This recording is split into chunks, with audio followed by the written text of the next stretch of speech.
হযরত রাসূল আকরাম সাল্লাল্লাহু আলাইহি ওয়াসাল্লামের মক্কা বিজয়ের সময়ের একটা ঘটনা আমি বলবো ছোট্ট করে। আল্লাহর নবী মক্কা বিজয়ের পরে আম্মা জান হযরত আয়েশা রাদিয়াল্লাহু আনহার কাছে নিজের একটা আকাঙ্ক্ষা ব্যক্ত করলেন, অভিব্যক্তি ব্যক্ত করলেন যে আমার মনে চায় আমি আল্লাহর ঘর বাইতুল্লাহ শরীফের মধ্যে 3টা পরিবর্তন আনি। কয়টা পরিবর্তন? 3টা। প্রথম পরিবর্তন হলো আমার মনে চায় আমি বাইতুল্লাহ শরীফটাকে ইব্রাহিম আলাইহিস সালাতু ওয়াস সালামের বেনা ওনার ভিত্তির উপর পুনর্নির্মাণ করি। অর্থাৎ লম্বা ইতিহাস, বর্তমান যে কাবা শরীফ এটা ইব্রাহিম আলাইহিস সালাতু ওয়াস সালামের বানানো কাবা থেকে 2/3 নিয়ে বাইতুল্লাহ, আর 1/3 বাইতুল্লাহ শরীফের বাইরে আছে, যেটা হাতিম দিয়ে ঘেরাও করে রাখা। নবীজি বলেন আমার ওই 1/3 যেটা বাইতুল্লাহর বাইরে আছে সেটাকেও বাইতুল্লাহর ভিতরে অন্তর্ভুক্ত করে দেই। এটা হলো একটা পরিবর্তন করতে মনে চায়।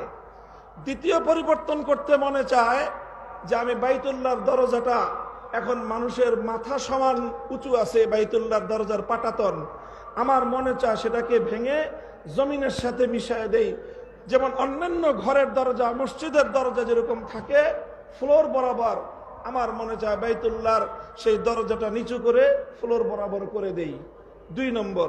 3 নম্বর মনে চায় আমি আরেকটা পরিবর্তন করি। এখন বাইতুল্লাহ শরীফের শুধুমাত্র একটা দরজা আছে, সেটা হলো পূর্ব দক্ষিণ কর্নারে। আমার মনে চায় ঠিক এই পূর্ব দরজা বরাবর পশ্চিম দিক দিয়ে আরেকটা দরজা বানিয়ে দেই, যাতে মানুষ এক দরজা দিয়ে বাইতুল্লাহ শরীফে ঢুকে আরেক দরজা দিয়ে বের হয়ে যেতে পারে। সেক্ষেত্রে অধিক পরিমাণ মানুষ আল্লাহর ঘর বাইতুল্লাহ শরীফের মধ্যে কাবা শরীফের ভিতরে ঢুকবার সুযোগ পাবে। কয়টা পরিবর্তন? আকাঙ্ক্ষা ব্যক্ত করলেন কে? স্বয়ং আল্লাহর রাসূল সাল্লাল্লাহু আলাইহি ওয়াসাল্লাম। এটা বুখারী শরীফ সহ সমস্ত হাদিসের কিতাবের মধ্যে এই কথা বর্ণিত আছে। এই কথা আল্লাহর নবীজি বলছেন কখন? মক্কায় পরাজিত অবস্থায় না বিজয়ী অবস্থায়? যখন মক্কা মদিনার পরিপূর্ণ নিয়ন্ত্রণ ক্ষমতা আল্লাহর নবীর হাতে।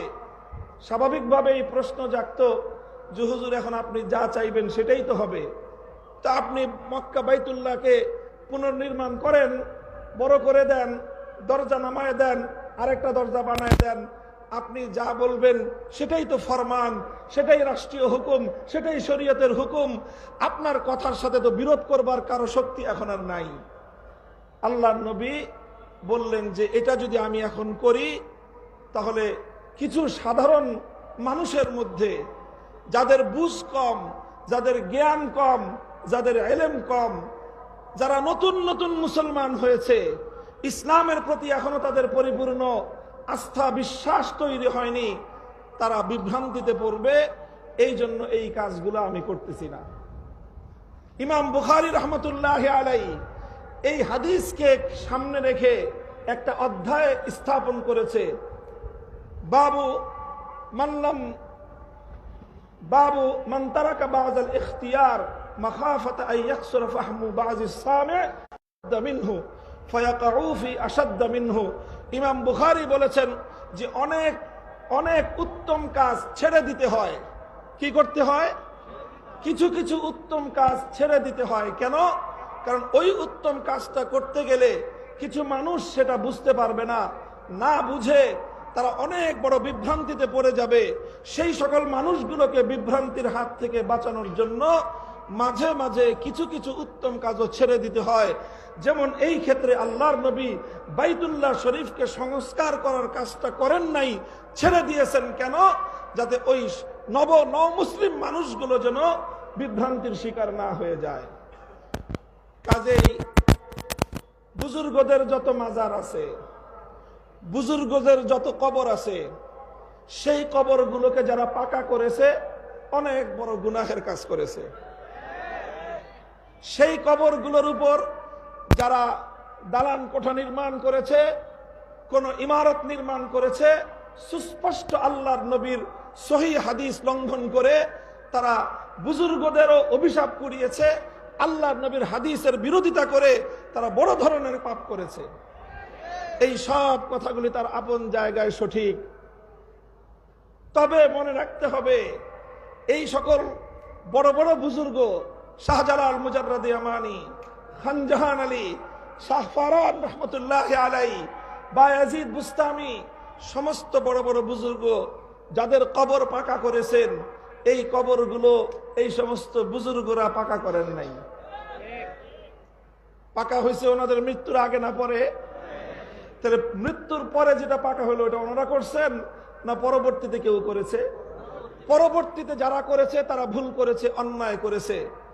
তারা যখন অন্যায় করেছে এরপরে সেই বুজুর্গদের কবরগুলোকে কেন্দ্র করে শিরক বিদআতের কিছু মানুষ, কাজেই এই ক্ষেত্রে আল্লাহর পয়গম্বরের সিরাত অনুযায়ী আমাদের কর্মপন্থা হতে হবে, আমাদের এই সকল কবরগুলো থেকে শিরক এবং বিদআত নির্মূল করতে হবে, এমন ভাবে করতে হবে যেন মানুষ বিভ্রান্তির শিকার না হয়। কেউ যেন প্রকৃত অর্থে আমরা যারা শাহজালালের উত্তরসূরি, প্রকৃত অর্থে আমরা যারা শাহজালাল থেকে আল্লাহু আকবারের ধ্বনির শিক্ষা গ্রহণ করেছি, প্রকৃত অর্থে আমরা যারা শাহজালালের চেতনায় উদ্বুদ্ধ হয়ে গৌর গোবিন্দদের বিরুদ্ধে রুখে দাঁড়াবার প্রেরণা পেয়েছি, কেউ যেন আমাদের বিরুদ্ধে বিষোদ্গার করার সুযোগ না পায়, সেই বিষয়ে খেয়াল রাখতে হবে। এজন্য বুজুর্গদের কবরগুলোর সঙ্গে এমন কোন আচরণ করা যাবে না যাতে সাধারণ মানুষ, মূর্খ মানুষ, অজ্ঞ মানুষরাও মনে করতে পারে যে ইনারা বুজুর্গদের সঙ্গে বেয়াদবি করতেছে। এমন কোন আচরণ করা যাবে না। বুজুর্গদের কবরকে বাদ দিয়ে আশেপাশে যত শিরক বিদআত আছে, এই সকল শিরক বিদআত এগুলোকে বন্ধ করার ব্যবস্থা করতে হবে। যারা গাঞ্জা খায় বড় বড় বুজুর্গদের কবরে, এই গাঞ্জাখুরি বন্ধ করতে হবে। নারী পুরুষের অবাধ মেলামেশার যে আয়োজন করে বুজুর্গদের কবরগুলোকে যারা অপবিত্র করছে, সেই অপবিত্র